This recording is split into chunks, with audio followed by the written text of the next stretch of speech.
Hands where I can see them right now. You're being detained. Detained for what specifically? State you're reasonable. Don't lawyer me. Produce your ID now or you're going to jail. You're escalating without cause. Call your supervisor now. I said give me your hands.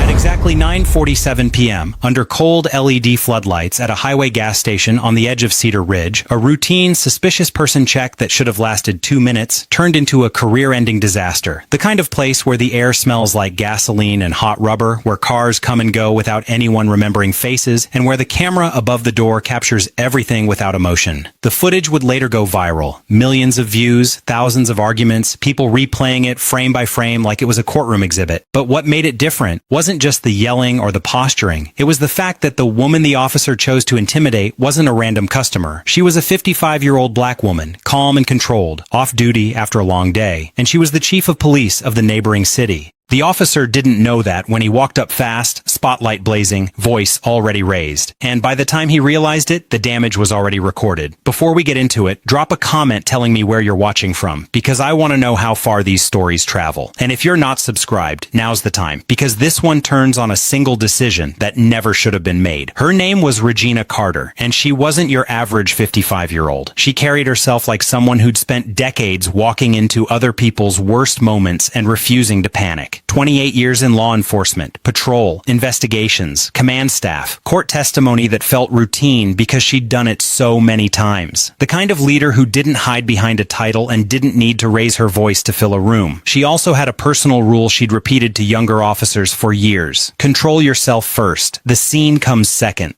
On this night, Regina wasn't wearing a uniform, no marked unit, no radio on her hip, no badge on a chain, just jeans, a dark cardigan, and comfortable shoes. She'd worked late, skipped dinner, and drove home with one annoying problem. Her fuel light had been glaring for the last 10 miles. So she pulled into Cedar Ridge Fuel, chose a pump near the side for visibility, and started filling up. The sky was black and moonless. The highway behind the station breathed in long waves of sound. Inside the store, fluorescent light made the windows shine like bright squares in the dark. Regina's posture looked relaxed, but her eyes still did what training taught them to do. Quick scan, slow scan, exits, people, vehicles that didn't match the rhythm, not paranoia, habit, instinct. She wasn't bothering anyone. She wasn't yelling at a cashier. She wasn't stumbling. She wasn't touching other cars. She was buying gas, the most normal thing in the world. Then she saw flashing lights in her window reflection. A patrol car rolled in fast and angled across spaces like the driver wanted to control the scene more than he wanted to understand it.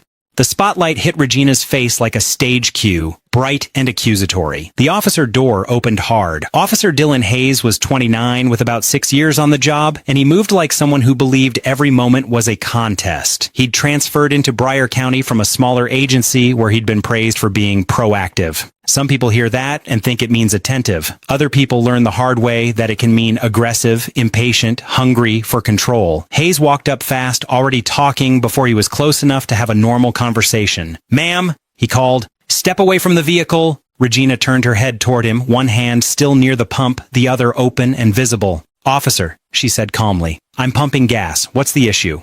"Don't ask questions," Hayes snapped. "You match the description of a suspect. Step away from the vehicle and keep your hands visible." Regina didn't freeze. Her heart didn't race with fear. It raced with recognition. The tone, the vague accusation, the immediate escalation without facts. She lifted her hands slightly, palms out, a universal signal. Not a threat, not running, not hiding. "I'm happy to cooperate," Regina said, "but I need you to tell me what you believe I match the description of." Hayes stopped like her question offended him. "You're not in charge here," he said. "I am. Give me your ID." Regina held eye contact, calm enough to make his anger look even louder. "Is this a stop?" she asked. "Or a consensual contact?" Hayes blinked. He didn't like the question because it forced him to label what he was doing. "This is a detention," he said louder. "Now give me your ID." "And the basis for detention is?" Regina asked. Hayes exhaled sharply, the kind of breath someone takes when they think they're dealing with a problem person. His hand drifted toward his cuffs as if metal could settle what words couldn't. "You're refusing a lawful order," he said. "No," Regina replied. "I'm asking you to articulate the lawful reason for the order. That's not refusal." Hayes stepped in closer, voice hard. "Last chance. ID. Right now." Regina didn't reach for her pocket, not because she was trying to be difficult, but because she understood something most people don't. Reaching suddenly can create danger, and giving in to unlawful demands teaches officers they can skip the law as long as they sound confident. Officer, she said evenly, do not put hands on me. Call your supervisor. Immediately. Hayes's face tightened. I don't need a supervisor, he shot back. Regina nodded once, like she was recording that sentence in her mind. Then you're choosing to proceed without oversight, she said. Understood. Hayes's patience snapped in a way the camera would later make obvious. Hands behind your back, he ordered. Regina didn't move.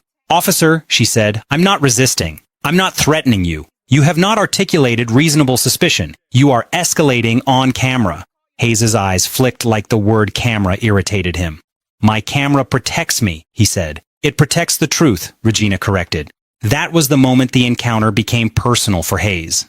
Some officers hear calm and interpret it as disrespect. They confuse professionalism with challenge. Hayes's tone sharpened. We got a call, he said, about a suspicious female messing with vehicles. That's you. Now give me your ID.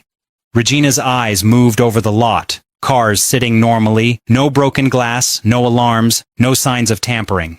Who called? She asked. And what exactly did they claim I did? You don't get to interrogate me, Hayes snapped. You comply. I get to understand what you're doing to me, Regina said. That's how constitutional policing works. Hayes barked a humorless laugh. You want to play lawyer? He said. Fine. I'm investigating. You're detained. ID. Regina's voice stayed steady. Officer, I'm going to say this once, she said. Call your supervisor. Do not escalate this. If you believe I committed a crime, tell me what crime. Otherwise, you're creating a problem where there isn't one. Hayes stepped in and grabbed her left wrist. Not a guiding touch. A grab. A yank. Regina's body shifted with the pull, but she didn't swing, didn't strike, didn't shove him. She did the thing that turns chaos into evidence. She narrated. Do not touch me, she said firmly. You are grabbing my wrist without cause. I am not resisting. I am not a threat. Hayes tightened his grip. Stop resisting, he barked automatically. I am not resisting, Regina said. I'm standing. You are using force. A bystander came out of the store holding a soda and stopped cold when he saw an officer manhandling a woman at a gas pump. Hey, the man shouted. What's going on? Hayes snapped his head toward him. Get back, Hayes yelled. This is police business. The man backed up with his hands raised, but he didn't leave. He stayed near the curb, watching with the uneasy certainty that something about this wasn't right. Regina used the moment, not to perform, but to anchor the record. Officer, she said louder now, I am requesting a supervisor. Immediately. Hayes leaned in, voice low and angry.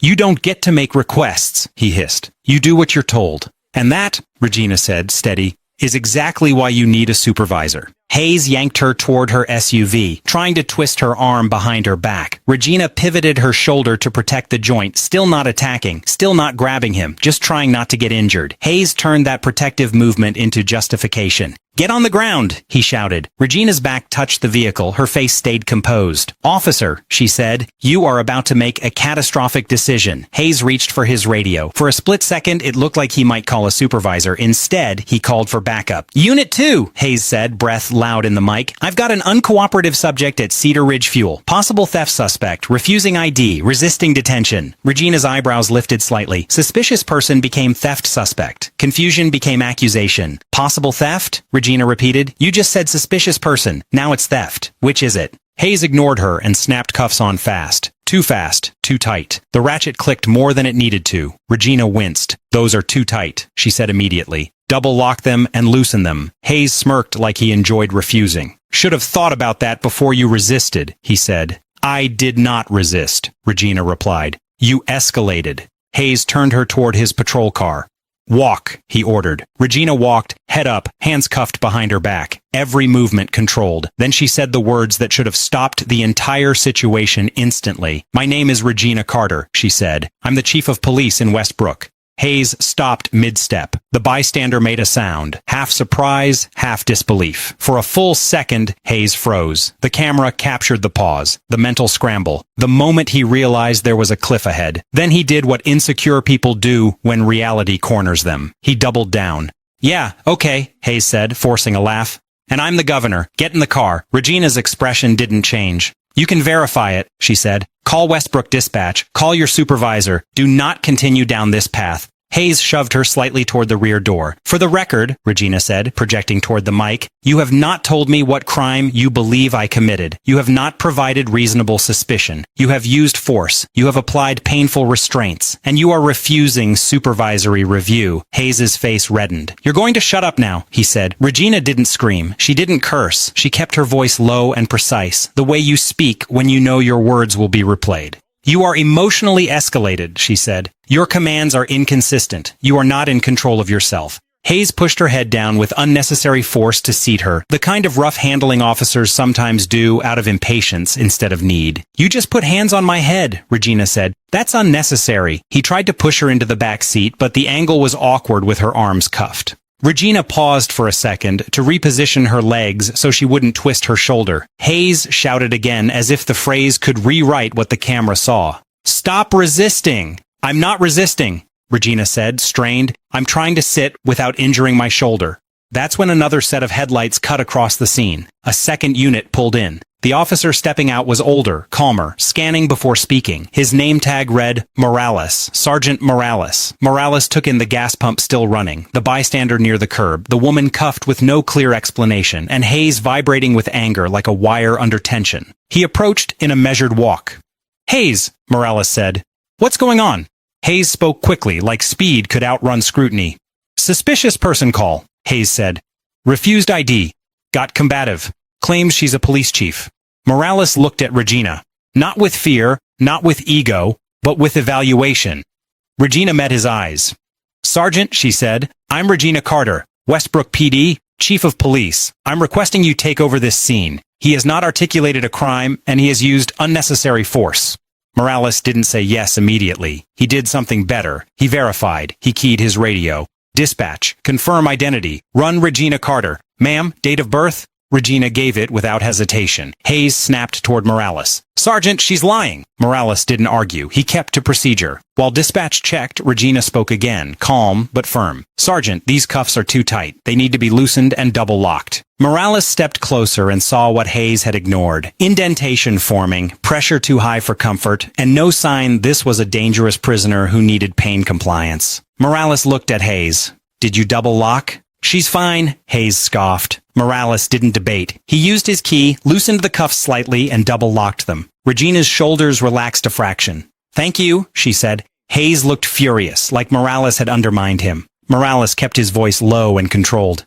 Hayes, go stand by your unit. Hayes took a step as if to argue, then stopped. Something in Morales' stare made it clear. This scene is no longer yours. Hayes walked away stiffly. Seconds later, dispatch came back. Sergeant Morales, the dispatcher said, Regina Carter returns as Chief of Police, Westbrook Police Department. Credentials confirmed. Everything changed in that one sentence. Morales nodded once like a puzzle piece clicked into place. Hayes, however, turned so fast he almost stumbled. What? Hayes said. Morales didn't raise his voice. He didn't perform. He simply repeated reality. Confirmed, Morales said. She's the Westbrook chief. Hayes's face went blank, then flushed, then blank again. Regina's voice stayed steady, almost quiet. Officer Hayes, she said, you had multiple chances to slow down. You chose escalation. Now you're going to live with the documentation. Morales leaned closer to Regina. Chief Carter, he said, I'm going to remove the cuffs. Are you injured? My wrist and shoulder, she said, and I want immediate supervisory review. Morales nodded and keyed his radio again. Dispatch, he said, start a supervisor. Notify watch commander. Hayes, from near his unit, tried one more time to rescue the story. Sergeant, she was non-compliant, Hayes insisted. She refused ID. Morales turned his head slowly and asked the question that destroys weak stops. For what stop? Morales said. What crime? Hayes opened his mouth. Nothing. He tried again. Suspicious person? Morales cut him off with calm clarity. Suspicious is not a crime, Morales said. What did you observe her do? Hayes gestured vaguely at the night. She was lingering. Regina's voice cut in. I was pumping gas. Morales nodded once, like he already knew. Hayes, Morales said, do not speak to her further. A few minutes later, Lieutenant Vance arrived, watch commander for the shift. He stepped out, scanned the scene, and immediately sensed the seriousness. Morales spoke quietly to him. Vance's expression tightened. Chief Carter, Vance said, correcting himself quickly after starting with ma'am. I understand there was an issue. Regina didn't gloat. She didn't raise her voice. She gave facts. "Lieutenant," she said, "your officer initiated contact without articulable suspicion, escalated immediately, grabbed my wrist, applied overly tight cuffs without double locking, accused me of resisting while I remained nonviolent, and attempted to arrest me without stating a crime." His body cam captured it. Vance swallowed. "I'm sorry that happened," he said, then made the decision that told everyone he understood what was at stake. He turned to Morales. "Secure Hayes' body cam. Now. Do not let him dock it alone." Hayes' posture changed near his unit like he'd been hit with cold water. Regina watched him, then looked back at Vance. "I'll be requesting the CAD notes, the call audio, and all footage," she said. "And I will file a formal complaint." "Yes, Chief," Vance said quietly.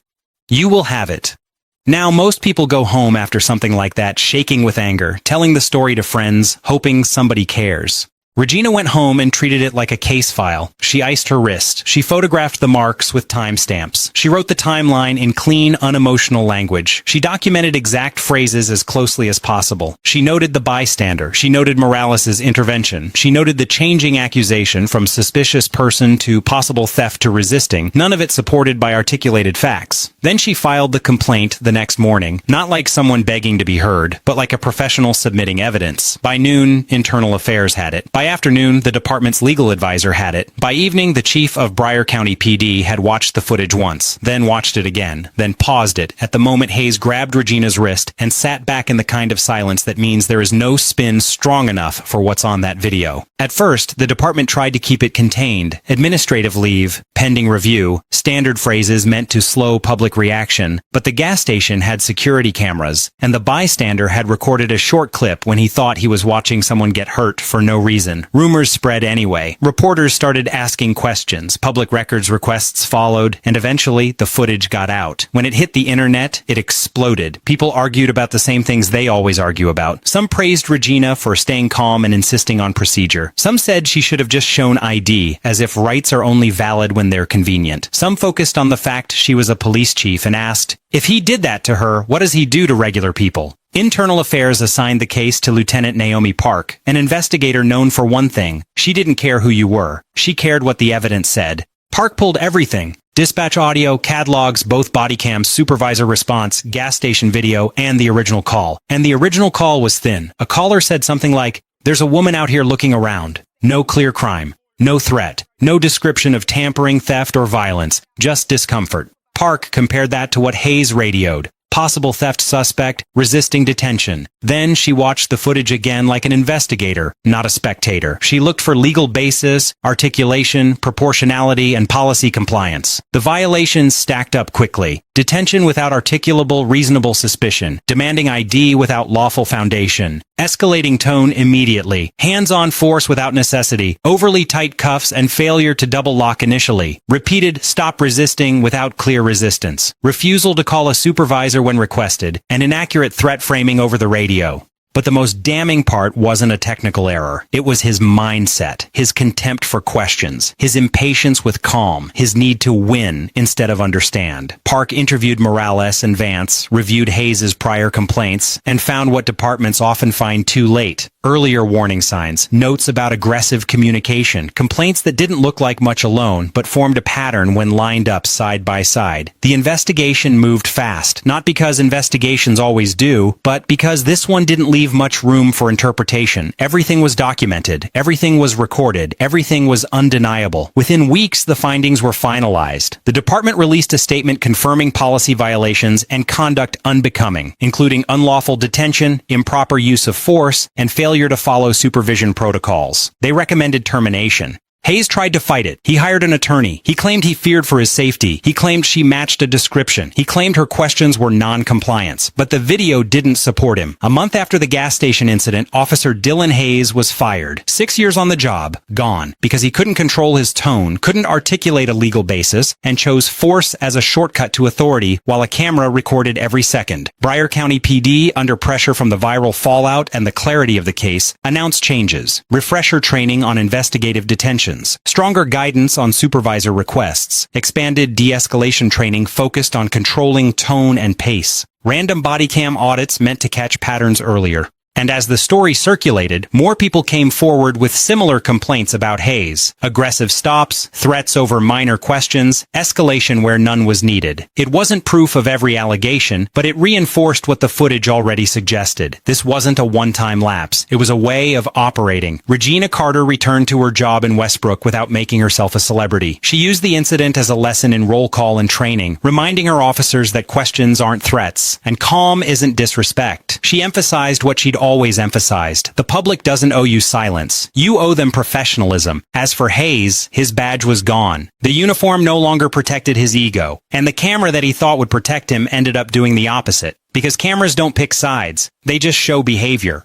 Here's the bigger lesson. This story isn't just about a police chief and one officer. It's about the gap between authority and professionalism. It's about how quickly an interaction turns dangerous when an officer treats questions like defiance. And it's about why knowledge matters. Because most people don't know the difference between a consensual encounter and a detention, or what reasonable suspicion actually requires, or how to request a supervisor in a way that becomes part of the record. Some officers count on that ignorance. But when someone knows procedure and stays calm enough to speak clearly, the power dynamic shifts. The uniform doesn't automatically win. The badge doesn't automatically settle it. Documentation does. So what should you take away? Stay as calm as you can. Keep your hands visible. Move slowly. Ask clear questions like, am I being detained? And what crime do you suspect? Request a supervisor if the encounter is escalating. And afterward, document everything. Times, names, quotes, witnesses, and any injuries, because accountability usually follows evidence, not emotion. One gas station, one unnecessary escalation, less than 20 minutes, and a career ended. That's the power of documentation. That's the importance of self-control. And that's what happens when ego runs straight into a camera that refuses to look away.